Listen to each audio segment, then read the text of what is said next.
ये ऐसा नहीं है कि मैं हरे कृष्ण मंत्र करूँगा तो मेरा सब कुछ भौतिक ही अच्छा होगा।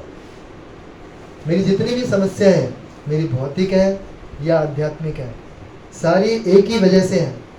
किसकी वजह से? कि मैं भूत भावना हूँ, मैं स्वभाव में नहीं हूँ।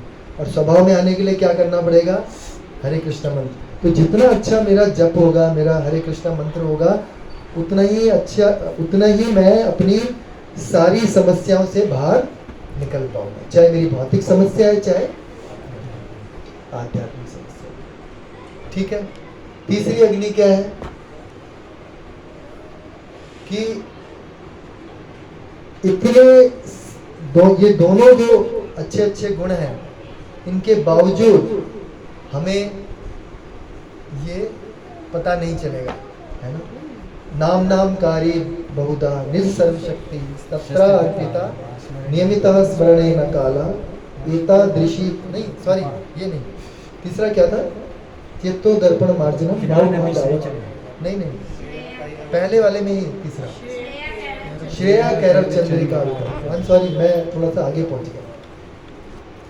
तो कह रहे हैं कि इस जगत में हर एक चीज़ क्या है? इनऑस्पिशियस है। आप देखोगे ये शरीर इनऑस्पिशियस है, हम कहीं बाहर निकलते हैं तो इनऑस्पिशियसनेस ही फैली हुई है ना। लोग किस तरह से बिहेव करते हैं, हमें हर तरफ मतलब अराजकता ही नज़र आ रही है। लेकिन एक अग्नि अगर हम प्रज्वलित कर देंगे हरे कृष्ण मंत्र की, तो क्या होगा? Everything will become auspicious. जैसे शिल प्रभुपाद वेस्ट में गए, ठीक है, और वहाँ पे सब मांस खाते थे, मदिरा पीते थे, अवैध संग करते थे, सारे चारों नियम तोड़ते थे। और वही सारे लोग आज की डेट में इतने ऑस्पिशियस बन गए हैं कि और लोगों को ऑस्पिशियस बना रहे हैं और लोगों को दीक्षा दे रहे हैं, ब्राह्मण बन गए हैं। तो जब कोई बहुत अच्छे से हरे कृष्ण मंत्र करता है तो सारी जो ऑस्पिशियसनेस है वो आ जाती है। तो तीसरी अग्नि चैतन्य महाप्रभु ने क्या दी? क्या था? श्रेया कैरव चंद्रिका वितरण। तो श्रेया कैरव चंद्रिका वितरण का मतलब क्या होता है? जो चंद्रमा है उसकी जब रोशनी आती है उससे क्या होता है? आप देखोगे भगवद गीता में बताया, क्या बताया? चंद्रमा से क्या होता है? शीतलता आती है। और जो वेजिटेबल्स हाँ, जितनी भी वेजिटेबल्स हैं उनका पोषण चंद्रमा की किरणों से होता है, सूर्य की किरणों से नहीं होता है, चंद्रमा की किरणों से वेजिटेबल सारे बनते हैं। तो जैसे वो आगे बढ़ रहे हैं, मतलब उनका जो ग्रोथ होती है, वैसे ही हमारी भी ऑस्पिशियस ग्रोथ होगी अगर हम इस आहुति को डालते हैं, इस अग्नि में डालते हैं। तीसरे प्रकार की चौथी अग्नि क्या है? आनंद अम्बुधि वर्धन। कि जो ये हरे कृष्ण मंत्र है, जब हम इसको करते हैं तो हमारा जो आनंद है वो दिन प्रतिदिन बढ़ता जाता है। किस किस का अनुभव है यहाँ पे? ऐसा किसी का अनुभव है कि हमारा आनंद दिन प्रतिदिन बढ़ता जा रहा है? कुछ बढ़ता है और गिर जाता है। नहीं, बढ़ता तो है, बढ़ता है ना। तो गिरता तो हमारी वजह से है, पर वो अपना प्रभाव दिखा रहा है। तो अगर उसी को अच्छे से कर देंगे तो फिर वो आगे से और बढ़ेगा, है ना। आप कितने टाइम से प्रभु जी, कितने टाइम से कर रहे हो? जब 4 साल। तो कोई 4 साल तक जब कर सकता है अगर उसे आनंद नहीं प्राप्त हो रहा होगा, नहीं? बड़ा मुश्किल है। हम दूसरे दिन, तीसरे दिन, चौथे दिन, वो कहते हैं 21 दिन आप लगातार कर लोगे तो आप कर लोगे। लेकिन मैंने देखा है आप 21 दिन भी कर लोगे योगाभ्यास, लेकिन अगर आपको इंटरेस्ट नहीं आ रहा, आपको जो रिजल्ट चाहिए वो नहीं मिल रहे, तो आप छोड़ दोगे, है ना। तो यहाँ जो हम क्या कहते हैं, बात ये थी कि हाँ ऑस्पिशियस में लोगे तो फिर क्या था? आनंद अम्बुधि कि आनंद की वृद्धि हो रही है। अब जो हमें लग रहा है कि आनंद नहीं है, वो क्या है कि पहले दिन जब आए थे हम, तो हम हरे कृष्ण मंत्र मिल गया, करने लगे, है ना। तो 0 से बिल्कुल 100% हो गए, है ना। अब 100% पे है, तो 100% पे है तो हमें लग रहा है कि हम तो वहीं के वहीं हैं। ऐसा नहीं 100% पे, धीरे धीरे बढ़ रहा है। और ये जो 100% है इसकी कोई लिमिट नहीं है ना, आप समझो। संसार में हर चीज़ की लिमिट क्या है कि भाई 100% तक हो सकती है, ऐसे ही हो सकता है, इसकी कोई लिमिट नहीं है। तो हम बढ़ रहे हैं और उसकी कोई लिमिट नहीं है। तो उसके कंपैरिजन में जो हमारा आनंद बढ़ रहा है 100% के ऊपर, वो हमें लग रहा है बढ़ नहीं रहा है ना? जैसे कभी किसी रीजन से हमारी कोई हालत छूट भी जाती है, हाँ। फिर हम खुद मिस करने लग जाते हैं कि कुछ हाँ। छूट गया है, कुछ छूट गया। वापस हम लोग हमें बड़ी एंग्जाइटी हो जाती है ना? हमें जगत सारा खराब लगने लगता है, राधा रानी का भाव आ जाता है हमारे अंदर कि भैया ये तो मतलब बड़ा मुश्किल है, कैसे मैं किस तरह से कंप्लीट करूँ। मन विचलित हो थैंक यू माता जी फॉर मन शेयरिंग। विचलित हो जाता है है। मन विचलित हो जाता है, तो थैंक यू फॉर शेयरिंग। तरह तरह की यही भी हुई है। हाँ, तो आनंद बढ़ रहा है, लेकिन अब क्योंकि हम ऑलरेडी 100% पे थे, अब उसके ऊपर धीरे धीरे बढ़ रहे हैं और उसकी लिमिट कोई है नहीं, असीमित जिसको बोलते हैं ना इन्फिनिटी, वहाँ तक जाना है। तो फिर इसलिए लग रहा है कि धीरे धीरे बढ़ रहा है, इसलिए हमें लग रहा है कि आनंद नहीं है। तो आनंद मुदी वर्धनम चौथी अग्नि थी। पांचवी अग्नि क्या थी?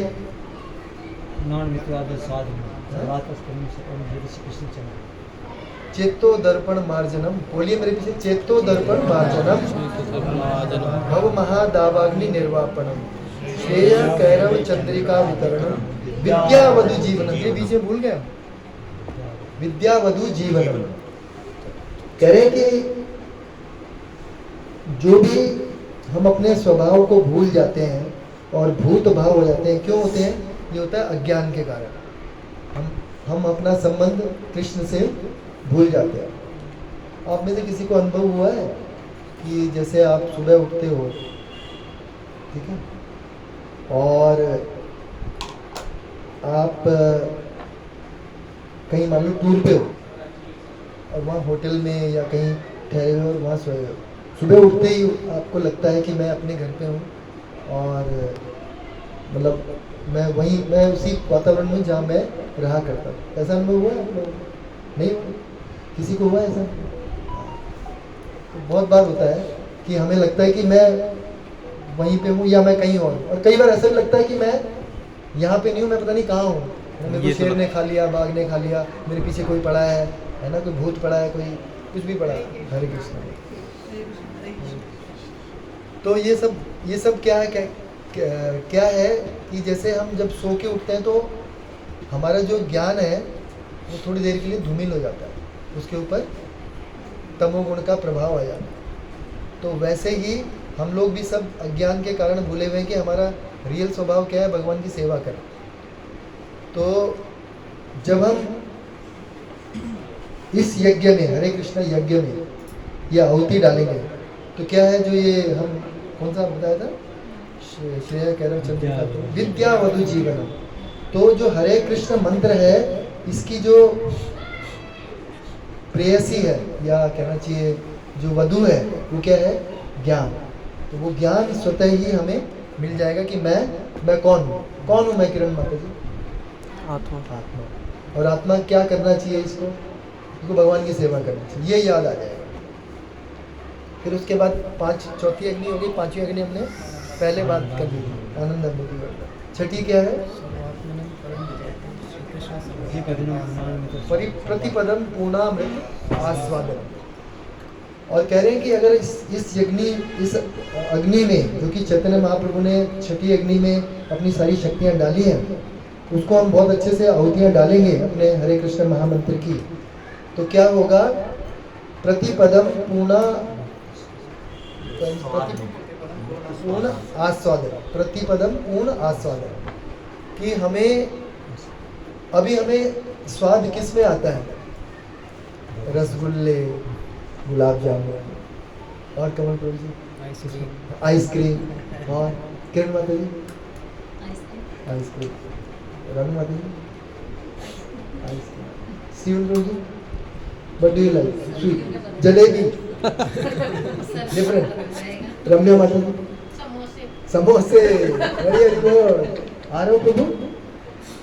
कुछ नहीं, किसी में नहीं है। ये हमारे सबसे ज़्यादा यही बन रहा है। वैरागी होगी। जिसको सभी में आनंद आता है। तो अभी हमें अलग अलग चीज़ों में आनंद आ रहा है, फिर क्या होगा, फिर हमें भगवान की सेवा में आनंद आएगा। तो ये हो गया प्रतिपदम पूर्णामृत आस्वादनम, और फिर सर्वात्म स्नपनम। ब्रह्म विजय श्री कृष्ण से। सर्वात्म स्नपन का मतलब क्या है कि जब हम ये हरे कृष्ण मंत्र करेंगे या इस हरे कृष्ण मंत्र की आहुति उस अग्नि में डालेंगे, जो कि 7वीं अग्नि है जिसमें चैतन्य महाप्रभु ने अपनी पूरी शक्तियाँ डाली हैं, तो क्या होगा, हमारी पूरी आत्मा का स्नान हो जाएगा। और ये जो मैंने बताया था ना, चित्त, मन, बुद्धि, अहंकार की जो परतें चली हुई हैं, ये पूरी तरह से निकल जाएंगी, और तब जाके आत्मा का जो अपना स्वभाव है वो पूरा आ जाएगा। परम विजयते श्री कृष्ण संकीर्तन। तो इस कलयुग में भगवान कृष्ण अपने नाम के रूप में आए, है ना? तो जब हम वो करेंगे तो ये 7 प्रभाव हमारे ऊपर आएंगे।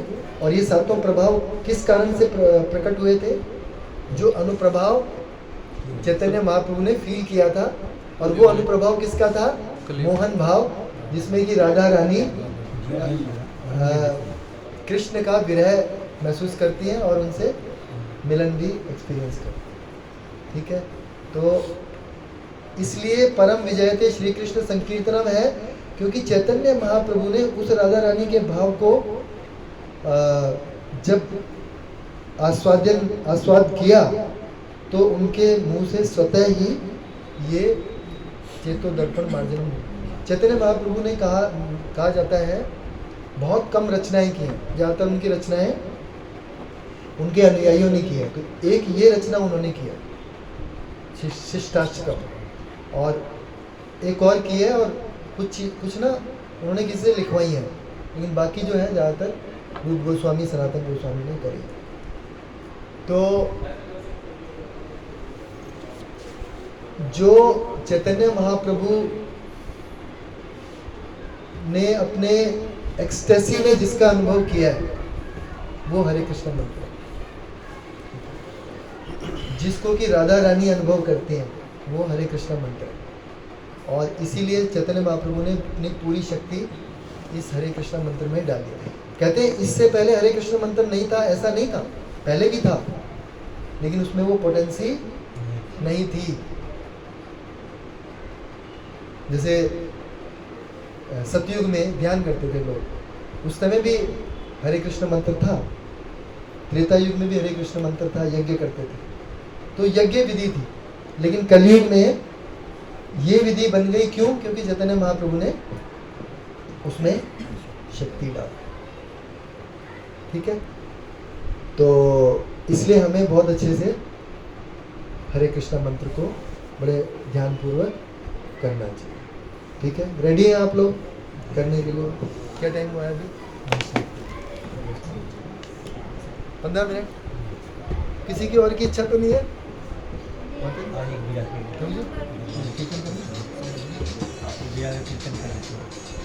हाँ करूँगा, माता जी को दे दो। माता जी आप करोगी 40 हुए हैं।